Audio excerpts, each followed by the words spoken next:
Assalamualaikum warahmatullahi wabarakatuh. Good afternoon, everyone. On behalf of Surya, or Wati, as some of you may call my wife, I would like to thank you for being here to celebrate this very special and happy occasion, the marriage of our daughter, Adlina, to James.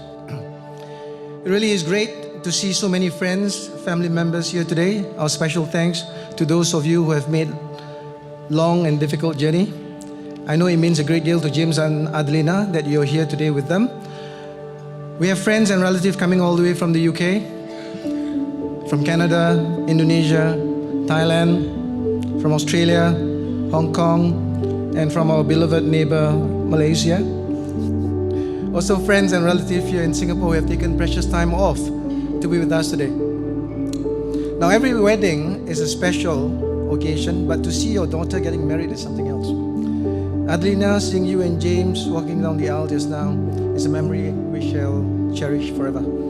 You look absolutely gorgeous in your traditional clothes, and James, you look like a prince in that outfit. I wouldn't compare you with Harris or anybody like that, yeah? Now, the date was 29 January 1961. A little story here. In a kampong not so far away in Pasir Panjang, Singapore, my mom, Ramla, sitting next to me, gave birth to a healthy and very good-looking boy. Yup, that was me. 29 January 1961, time registered was 5:20 in the morning. Now, 25 years ago, at the very same date, 29 January, of course, different year, 1994, at 4:13 in the morning, I was born in 5:20. At 4:13 in the morning, I received my greatest birthday gift ever, a baby called Adlina.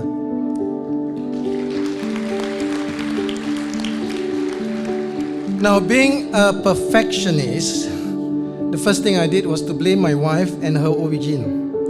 Couldn't you both wait for another 1 hour and 7 minutes to make it 5:20? That's exactly the same as my birthday and time. Now, a little about my wife, yeah? Suryawati is her name. A very competitive person. May not look like that now. She has always wanted to be a doctor, but failed to make the cut for the University of Singapore Medical School. That year, they admitted 200 students to medical school. She was number 201. Now, I have 4 children, and because of that, ever since that time, ever since they were babies, Surya would whisper to them, "Be a medical doctor. Be a medical doctor, not an engineer." Alright? It didn't work on our eldest son, Asfa. Okay? As he was adamant about repaying DHL, that's where I'm working, the school fees that they have paid for him, deciding to work for DHL instead. Alright? And Ken, you inspire him, Ken. A little bit of brown nosing at this time is okay, right? Our daughter Sharafina decided to go into marketing ever since she was involved in school projects in middle school. She thinks she can make a lot more money in the shortest possible time, and then she can start saving the world. Our 2 other daughters, Shadrina and Adlina, became medical doctors about 2 years ago. James graduated at the same time from the same school with Adlina. Okay, memory lane. Freedom of choice and predestination. I got Pak Rizwan Wu there, I got Young Razali, I got Yusuf Sulaiman, I got Nazim, and I got a few Ustads here. I'm not going to touch on freedom of choice and predestination. That was hotly debated when I was in NUS. I got Rosli also, very difficult lawyer. Some of the people whom I agree and disagree with are here today. It's not my intention to debate that today because it'll take a long time. But a series of incidents tell me that Adlina and James are meant for each other. By the way, I saved Adlina from drowning when she was 3 years old. Now, that's not a feat, because if a normal swimmer saves somebody from drowning, that's okay. But I wasn't a swimmer then. Yeah, I just took the plunge and saved my baby, 3 years old, and Alhamdulillah, she's here today. She completed her IB at Jakarta International School, and then she was offered a place in Newcastle Medical School and also a place in the University of Glasgow Medical School. Despite the fact that Glasgow has a better ranking, oops, sorry guys, did I say it correctly? She chose to go to Newcastle, in part because her brother Asfar is a die-hard fan of Newcastle United. Go Man U! And Spurs too.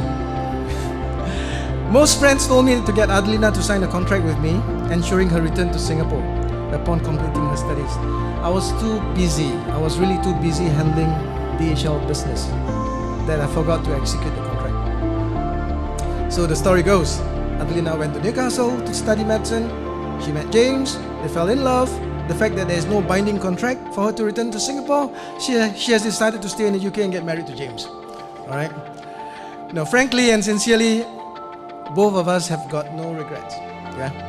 In James, I believe Adlina has met her perfect partner. Although we have not known James for a long time, both Surya and I think he is everything one could hope for in a son-in-law. Oops, just like our first son-in-law, Ashraf. Asma and Pak Isnin, ya sama. Pilihannya luar biasa saya, ya. Now, to James' parents, Amanda and Lee, and the rest of family members, Sue, Nadia, Evan, we would like to welcome you to our family. Yeah? I know I'm standing between you and more dishes, but I'll end my speech with some du'as. Oh Allah, bless this marriage and let this be a means for them to become closer to you in love and devotion. Let it be a source of untold blessings, happiness and joy. Oh Allah, protect this marriage from the whisperings of shaitan. Give them strength to live together in justice, equity, love and mercy. Oh Allah, bless them with children who will be a source of great joy and happiness. Oh Allah, let this marriage bring untold blessings to them and inshallah their children and all family members. Thank you. Wassalamualaikum warahmatullahi ta'ala wabarakatuh.